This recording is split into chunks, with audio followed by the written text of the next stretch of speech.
डोंबिवलीमध्ये एका फेरीवाल्याकडून केडीएमसी अधिकाऱ्याला बांबूने मारहाण झाल्याची घटना समोर आली आहे। या घटनेनंतर आता राजकीय वर्तुळात तीव्र प्रतिक्रिया उमटत असून शिवसेना शिंदे गटाचे शहर प्रमुख रवी पाटील यांनी महापालिका अधिकाऱ्यांवर गंभीर आरोप केले आहे।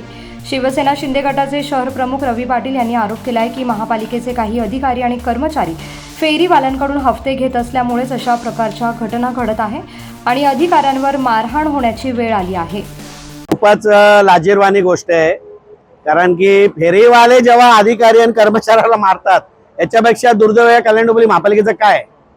मुळातच अनेक दिवसापासून अनेक पदाधिकारी लोकप्रतिनिधी हे फेरीवाले हटाव आणि फेरीवाल्यांना योग्य ठिकाणी बसवावं अशा पद्धतीची मागणी करतायत, परंतु कुठेही केडीएमसी तर्फे याचा कार्यक्रम केला जात नाही आणि फक्त जशा शेळ्या वळल्या जातात तशा वळण्याचं काम सुरू आहे। अधिकाऱ्यांना अनेक वेळा सांगून झालंय की काय तर रोज नवीन नवीन कारणं असतात, टॅक्स वसुली आहे, SIRचं मॅपिंगचं आमचं काम सुरू आहे, हे करू नये। मग फेरीवाल्यांचा त्रास जो नागरिकांना आहे, ज्येष्ठ नागरिक, महिला, मुलं ज्यांचे अपघात होत आहेत अशा लोकांवर कधी तुम्ही त्यांचा न्याय त्यांना देणार आणि फेरीवाल्यांचं धोरण निश्चित करायला वेळोवेळी आम्ही सांगितलेलं आहे।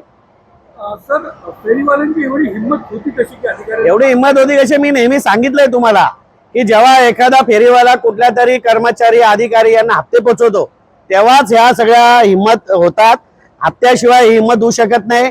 काल परवा तुम्ही पाहिलं असेल बिर्ला कॉलेज रोडला सुद्धा आग लागली आणि त्या ठिकाणी सुद्धा भवानी चौकापासून तर पूर्ण स्टेशन परिसरापर्यंत इनलिगल बांधकामं झालेली आहेत, पण अधिकाऱ्यांना त्याचं काही पडलेलं नाही। खडकपाड्यापासून गोदरेज हिल पर्यंत टपऱ्या छपऱ्या आपऱ्या सगळं पडलेलं आहे।